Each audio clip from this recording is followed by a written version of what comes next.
Professores generosos, livreiros entusiasmados, amigos para quem dar um livro era um ato supremo de intimidade e confiança. Foram eles que me ajudaram a criá-la. Seus fantasmas bondosamente habitavam minhas estantes, e os livros que me deram ainda carregam suas vozes, de tal modo que agora, quando abro os 7 narrativas góticas de Isaac Dinesen, Karen Blixen, ou os primeiros poemas de Blas de Otero, não tenho a impressão de estar lendo o livro, mas de ouvi-lo sendo lido em voz alta por alguém. Essa é uma das razões de nunca ter me sentido sozinho na minha biblioteca.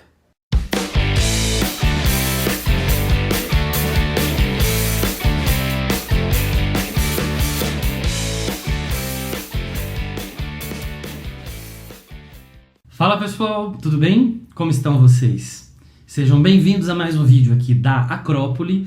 Eu sou o Luigi e no vídeo de hoje eu vou falar para vocês, na verdade é menos uma resenha e mais uma indicação de leitura, o livro Encaixotando a Minha Biblioteca, aliás, não tem o A, Encaixotando Minha Biblioteca, uma elegia e 10 digressões do Alberto Manguel, escritor argentino, livro que saiu em versão mais pocketzinha aqui pela Companhia das Letras. O livro saiu em 2021 aqui no Brasil. É um livro de não ficção, é um livro de um escritor que está falando sobre não o desfazer, mas o encaixotar sua biblioteca.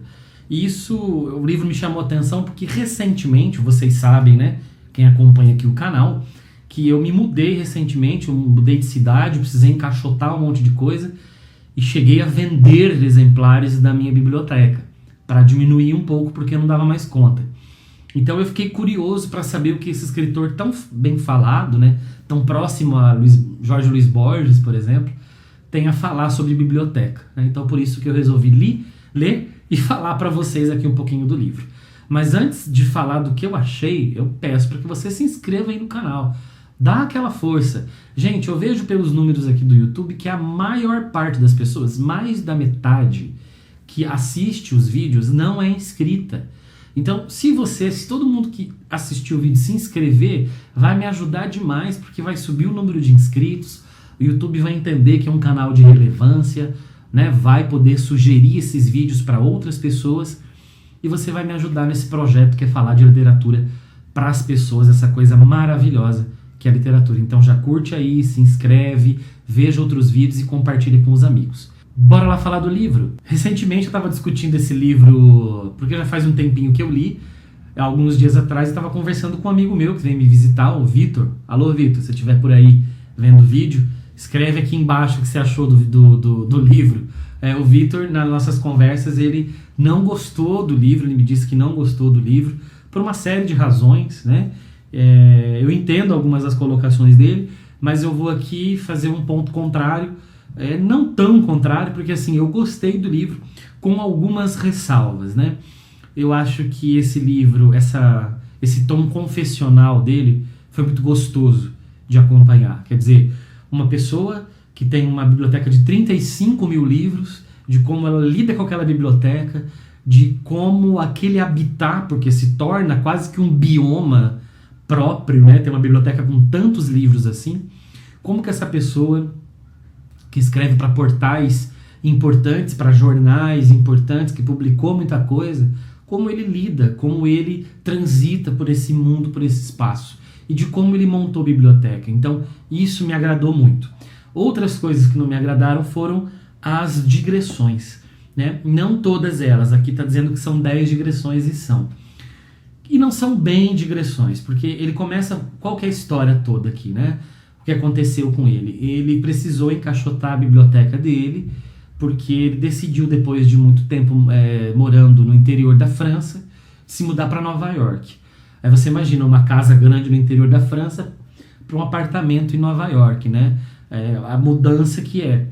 E encaixotar aqueles livros, né? Então olhar aqueles livros, encaixotá-lo. E à medida que ele vai olhando para os livros, ele vai refletindo sobre como ou aquele livro entrou na vida dele, ou porque aquele autor é importante, como é fazer esse ato, né, de tirar o livro da estante, como vocês podem ver aqui, está sempre exposto, o nosso olhar está ali para ele, volta e meia a gente vai lá tira ele, dá uma folhada, dá uma relida, de como é colocar isso em caixas e sabe-se lá quando ver novamente, né? Então isso eu achei bastante interessante. Ele vai ter que mudar para Nova York e depois ele é chamado, depois de algum tempo só em Nova York, para ser o bibliotecário da Biblioteca Nacional Argentina. Ele aceita o convite e vai para a biblioteca. Então a parte final do livro é ele falando sobre ele enquanto gestor de biblioteca, tentando entender como gerir, né? Como oferecer para a população uma boa biblioteca, o que ela precisa ter, quais as ações que ela podem ter.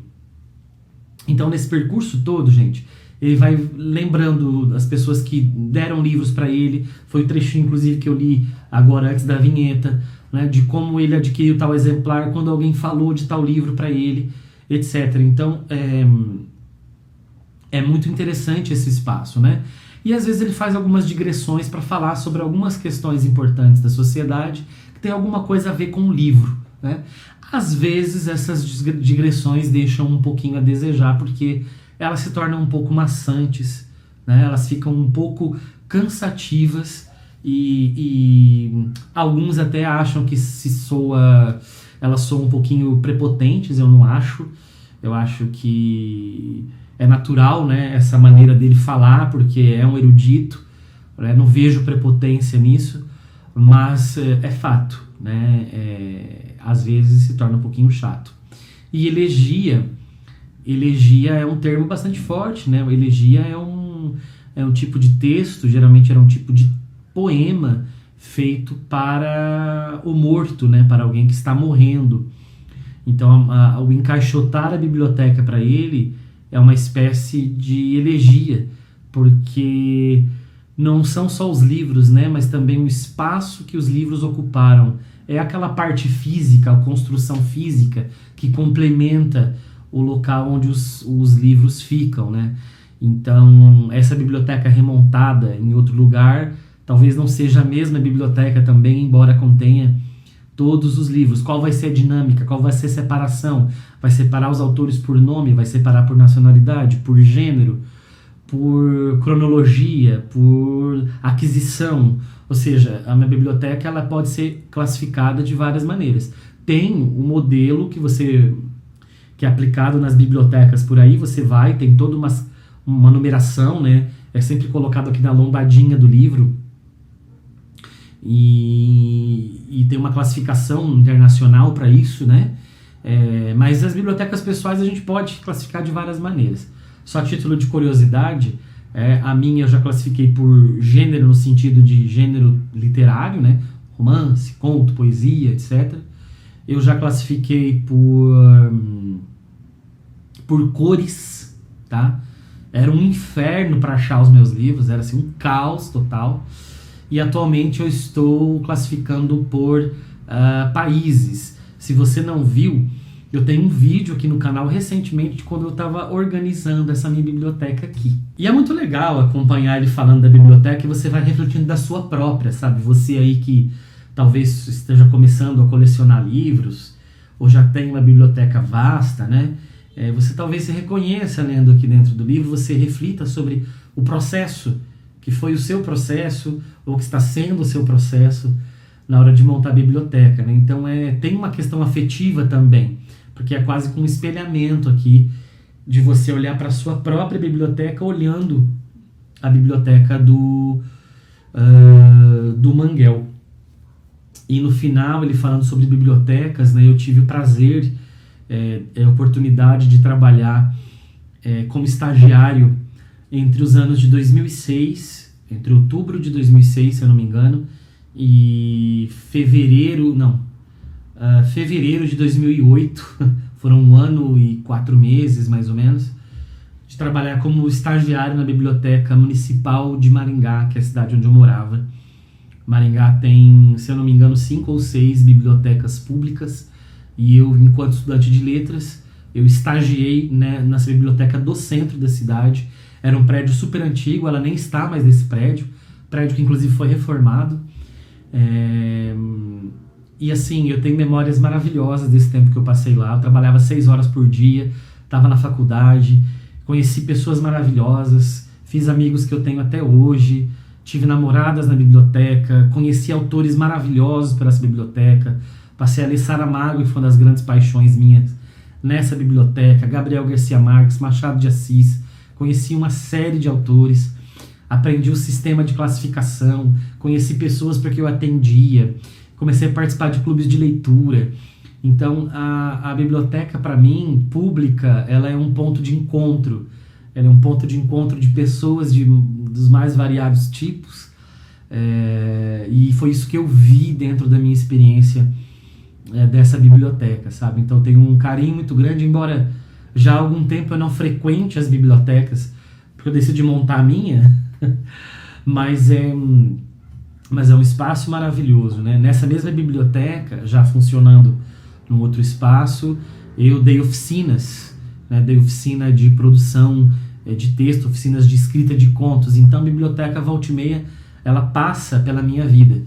Então, para vocês verem como é importante a existência de uma biblioteca pública, até porque nessa biblioteca que eu estagiei, entre 8, 9, 10, até uns 12, 13 anos de idade, era lá que eu ia fazer os meus trabalhos de escola, né? Meu pai me levava, ele pedia para uma vizinha me levar, porque todo mundo estava trabalhando, e eu ia lá fazer minhas pesquisas, pegava as enciclopédias. Então o livro toca assim, algumas questões que nos faz voltar para a nossa própria vida e me deu um sentimento nostálgico muito grande. Então eu acho que valeu a pena por isso, né? Porque o que é um livro? Um livro, ele está encaixotado, já para usar o mesmo termo, dentro de si mesmo? Não. O livro é para fazer sentido com o leitor. Quem completa o sentido, quem completa, não quem faz totalmente, mas quem completa o sentido do texto, quem dá a quarta parede para o texto, é o leitor. Então, o leitor fazendo essas associações, o livro talvez já tenha cumprido com o seu papel. Então, é por isso que eu indico para vocês. Eu acho que eu falei mais de mim do que do livro, né, gente? Mas eu recomendo fortemente. Eu, assim, sublinhei um monte de passagens aqui, se você... Não vou nem mostrar. Tem várias partes boas do texto. E para terminar, eu vou ler mais uma. Encaixotar, ao contrário, é um exercício de esquecimento. É como rodar um filme de trás para frente, enviando narrativas visíveis e uma realidade metódica para as regiões do distante e do não visto, um ato de olvidar voluntário. É também o restabelecimento de outra ordem, ainda que secreta, ligação, como os físicos chamam esse processo de novas formações químicas. Implica a união de itens improváveis em grupos e identidades redefinidas por meio de novos limites de uma cartografia feita de caixinhas em forma de retângulos. Se desencaixotar uma biblioteca constitui um audacioso ato de renascimento, encaixotá-la é um sepultamento preciso antes do juízo aparentemente final. E é isso, pessoal. Espero que vocês tenham gostado. Leiam Encaixotando, uma biblioteca do Alberto Manguel, Companhia das Letras 2021. Fico por aqui. Nos vemos num outro vídeo. Um abraço e até a próxima.